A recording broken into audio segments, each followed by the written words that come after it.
Hello Internet, this is Stravos and this video is our final Blackrock Mountain card review, the legendaries in the set.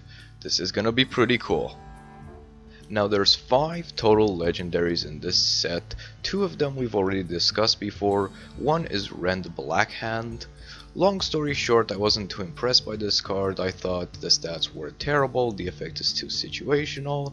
I pretty much maintained that same opinion, although seeing some more cards in this set, like Emperor Thaurissan, made me realize that maybe this card will see play.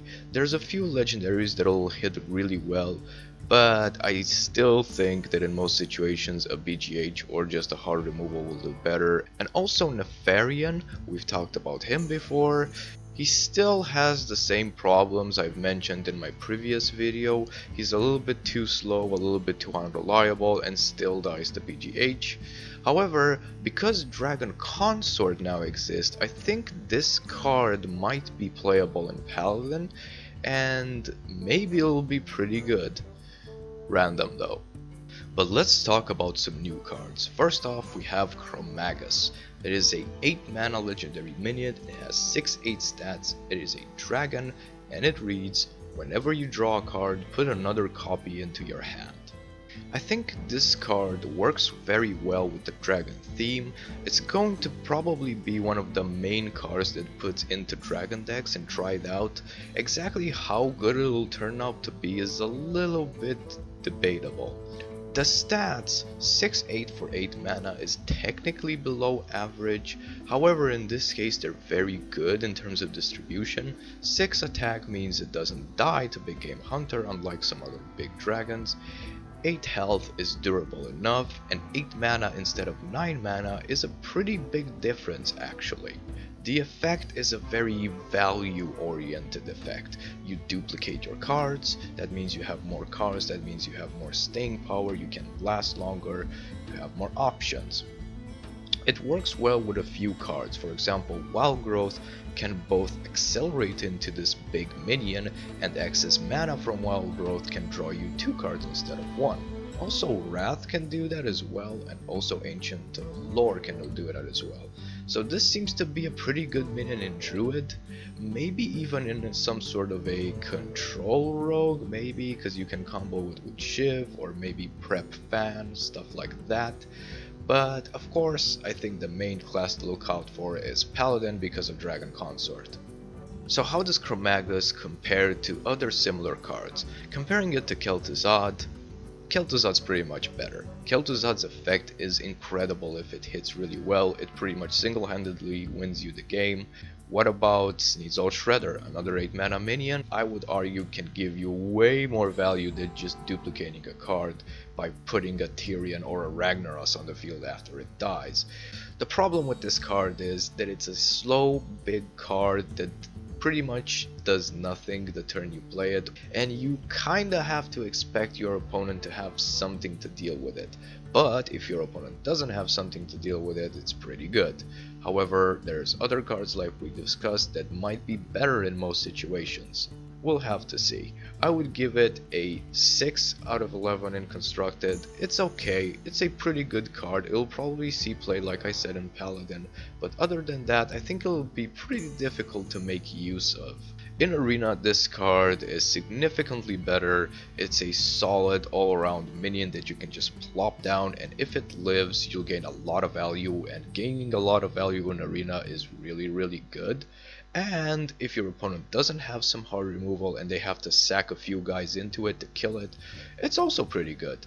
Keep in mind that Force Tank Max is a playable card in Arena, it's pretty good. So a 8 out of 11 in Arena. Style wise, I'll give this card a 9 out of 11. Chromaggus is actually one of my favorite bosses in Vanilla WoW.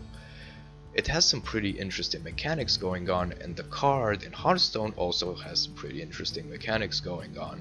I like the animation, I like the effect, I hope it will see play. Problem is, I'm getting a little bit tired of legendaries who are big and really slow. We have a lot of them already, and most of them just can't really see any play.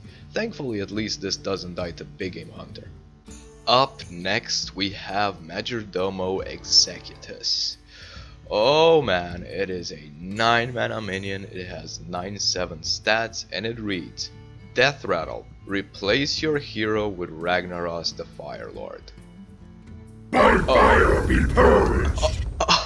I just, oh my god, I'm in love. Hey Majordomo, can we maybe go out sometime? Too soon! Your scales look really nice.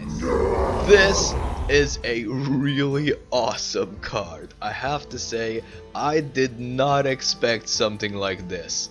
I love this card. 11 plus out of 11 in terms of style. Absolutely one of the coolest cards in Hearthstone in my opinion. And it doesn't have randomness in it. How about that? A really cool effect, and it doesn't need to be random to be really fun. However, this card has a few problems, I would say. Oh, okay. I'm sorry, Ragnaros. Don't. He's gone. We're fine. Unfortunately, in Constructed, I would rate this as a 1 out of 11.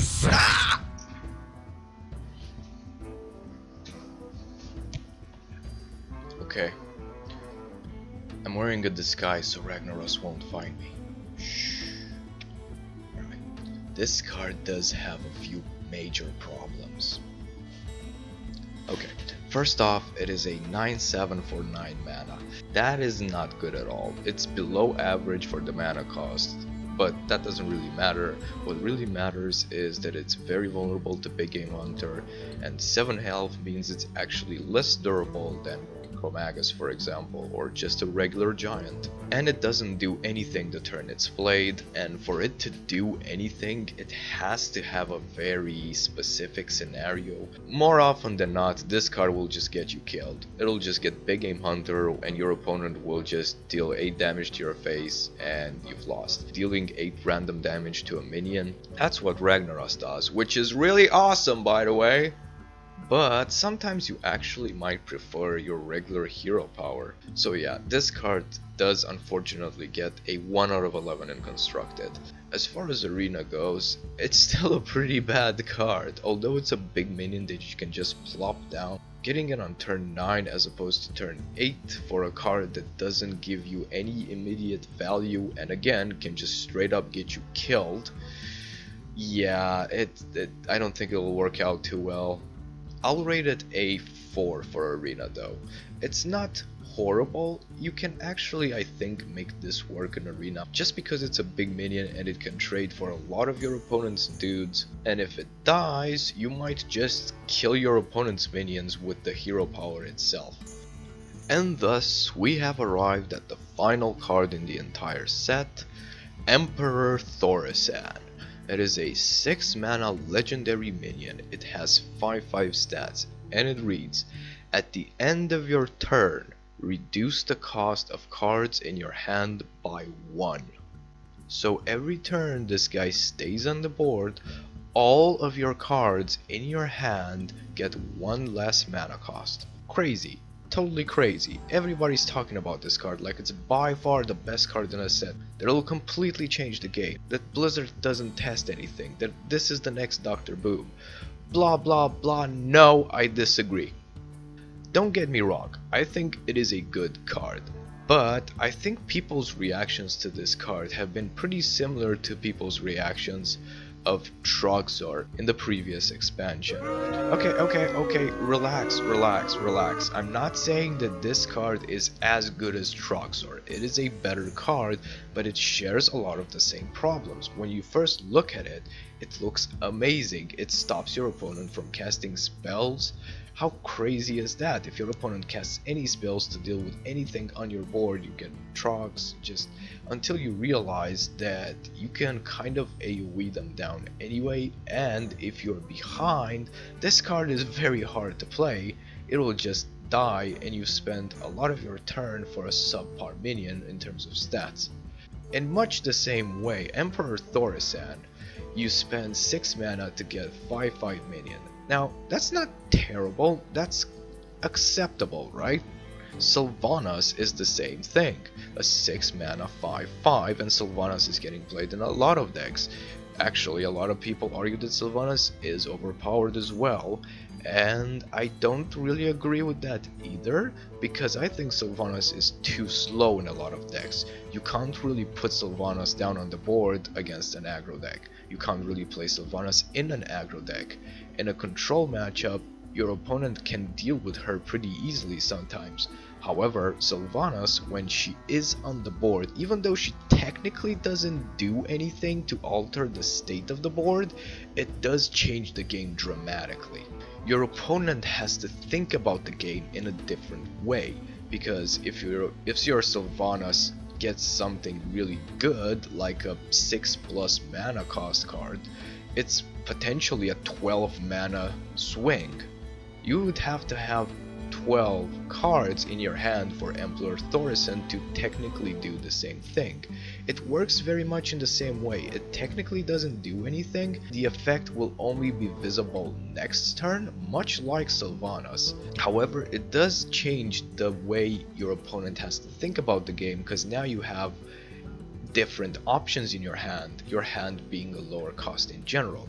But Sylvanas, as good as it is, doesn't get played in a lot of decks, and it certainly doesn't get played all the time on turn 6.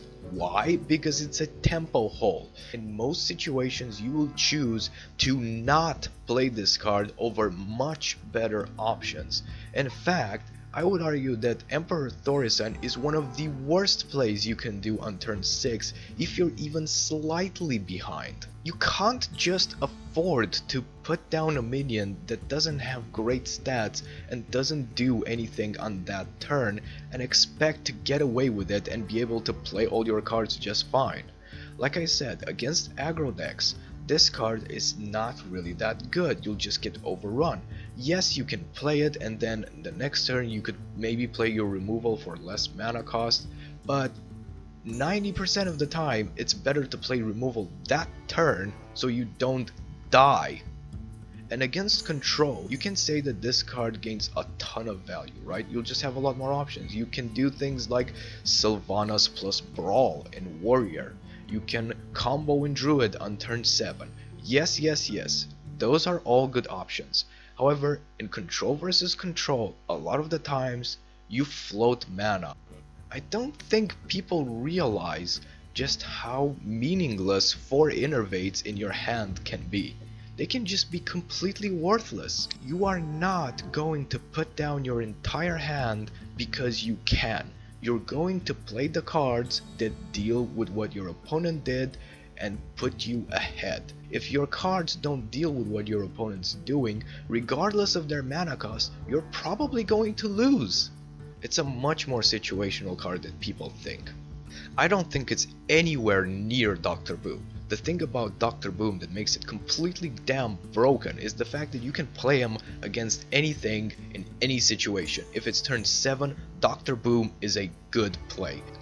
I believe that this card was put in the game not just to be in every single deck, but to go in combo decks that specifically want to pull off really cool power plays. I think this card will be an amazing addition in decks like Druid with their combos, but also in decks like a combo warrior that plays Grim Patrons, maybe with Battle Rage, with Whirlwind, Warsong Commanders. Yes, you can put it in a lot of decks you already have, but do not expect this card to magically win you all the games from now on. All in all, this card is a 9 out of 11 in Constructed. I would not go further than that. In Arena, I find this a bit harder to judge, but I think it is less powerful just because you can't really pull off combos in Arena. Also, stats matter more than anything. I would say that Sylvanas is flat out a better card in Arena in almost all situations. More often than not, you will be lacking cards, not lacking mana. If you're lacking mana, then your deck is really slow, and if your deck is really slow, you're gonna have problems versus much faster decks that overwhelm you, and you can't really play this card if you're being overwhelmed because it's too dangerous. You might just die. But it is still a good card nonetheless. In Arena it gets a 8 out of 11 from me. As far as style points go, Emperor Thaurissan is a 10 out of 11.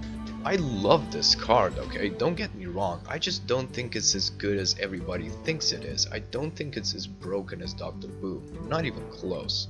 But I do think it's a good card. I think it will get played a lot, and the effect is awesome, and it will shake up Hearthstone, yes, but not to the extent that everybody thinks it will. Alright people, thank you very much for watching. I do hope you enjoyed these videos. I hope they've given you some new insights into Hearthstone, maybe given you some new deck ideas, some things you haven't thought of before. If you have any feedback whatsoever, if you think these videos suck, if you think these videos are awesome, if you want me to change something, if you think something's really cool and you want to see more of, please let me know in the comments. Any feedback is greatly appreciated. I'll be making more Hearthstone videos in the future about different aspects of the game. If you've liked this series, maybe you'll check me out, comment, subscribe, like. I also stream sometimes on Twitch, maybe you could consider giving me a follow or something. Until next time, bye bye.